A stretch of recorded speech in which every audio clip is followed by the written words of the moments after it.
혹시 다주택자라서 다가오는 세금 마감일 때문에 속 좀 태우고 계셨나요?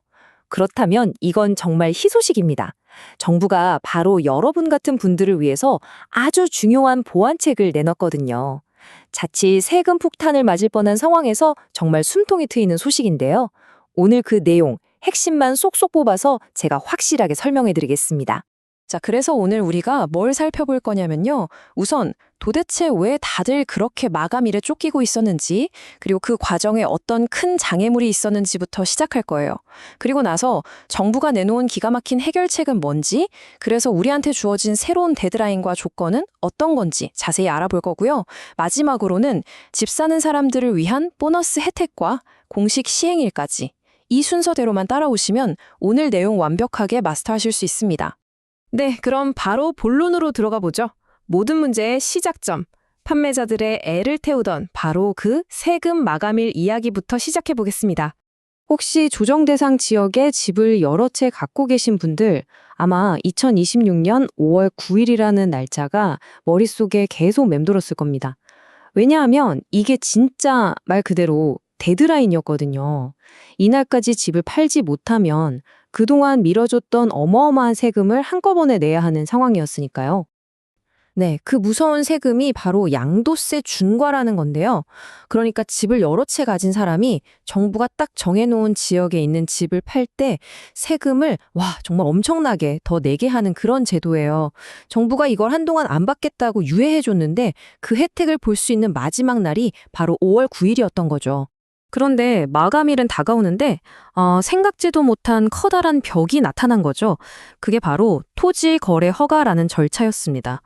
자, 보통 집을 팔 때 절차를 한번 볼까요? 일단 매수자를 찾고 구청에 가서 허가 신청을 하고 그 허가가 떨어져야 비로소 계약을 마무리하고 잔금도 받을 수 있죠. 문제는 뭐냐? 바로 저 세 번째 단계, 허가 승인에서 시간이 얼마나 걸릴지 아무도 모른다는 거였어요. 이게 진짜 문제였습니다. 공식적으로 걸리는 시간만 해도 영업일 기준으로 15일입니다. 이게 왜 문제냐면요. 4월 중순쯤에 겨우 매수자를 구했다고 쳐도 5월 9일까지 허가가 나올지 안 나올지 정말 발만 동동 구르는 아주 아찔한 상황이 된 거죠. 바로 이 답답한 상황에서 정부가 드디어 해결책을 내놨습니다. 꽉 막혔던 이 절차에 숨통을 확 틔워주는 정말 결정적인 한 방이었죠. 자, 여러분, 지금부터가 이번 발표에서 제일 중요한 내용입니다. 딱 기억하셔야 돼요. 원래는요, 5월 9일까지 계약서에 도장 찍고 잔금까지 싹 다 치러야 했습니다. 근데요, 이제는 그럴 필요가 없습니다. 그냥 5월 9일까지 허가 신청서만 딱 접수하면 끝입니다. 판매 완료가 아니라 신청 접수. 기준이 이렇게 바뀐 거 이게 이번 조치의 핵심 중의 핵심입니다. 좋아요. 그럼 신청만 하면 다 끝일까요? 아니죠. 그 이후에 우리가 지켜야 할 새로운 날짜와 조건들이 있습니다. 이제 그 구체적인 내용을 한번 뜯어보겠습니다. 이 표를 보시면 아주 간단합니다. 일단 5월 9일까지 허가 신청을 했잖아요. 그러면 기존에 지정됐던 지역들, 그러니까 서울 강남, 서초, 송파, 용산구 같은 곳은 9월 9일까지 판매를 마치면 됩니다. 그리고 만약에 그 이후에 새로 지정되는 지역이 있다면 거기는 11월 9일까지로 시간을 2달이나 더 벌게 된 셈이죠. 자, 그럼 조건을 다시 한번 딱딱 정리해 드릴게요. 첫째, 조정 대상 지역에 집을 여러 채 가진 다주택자여야 하고요. 둘째, 제일 중요한 거, 5월 9일까지 무조건 허가 신청서를 내야 합니다.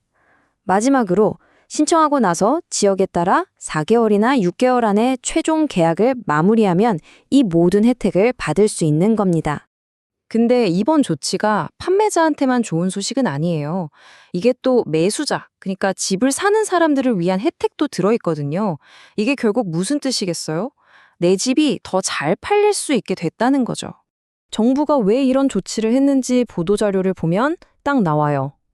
토지거래 허가 심사 과정에서 생기는 불확실성 없이 매도할 기회를 제공한다. 한마디로 걱정 말고 파세요. 우리가 길 터줄게 하는 거죠. 거래를 활성화시키겠다는 의지가 확실히 보입니다. 특히 지금 세입자가 살고 있는 집을 팔 때 아주 좋아졌습니다. 원래 집을 사면 바로 들어가 살아야 하는 의무 같은 게 있거든요. 대출 받을 때도 전입신고 해야 하고요. 근데 이런 의무들을 지금 사는 세입자 계약 끝날 때까지 미뤄준다는 거예요.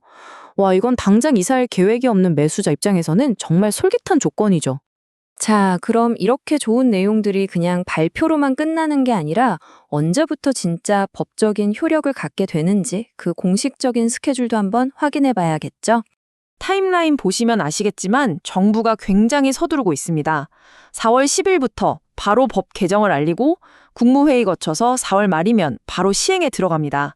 그러니까 이게 그냥 검토하겠다 수준이 아니라 바로 한다는 거죠. 자, 오늘 모든 내용을 다 살펴봤습니다. 결국 핵심은 토지거래 허가라는 아주 큰 걸림돌 하나를 치워줬다는 건데요. 마지막으로 이런 질문을 던져보고 싶네요. 과연 이 조치 하나로 꽁꽁 얼어붙었던 핵심 지역들의 부동산 시장에 정말 따뜻한 봄바람이 불어올 수 있을까요?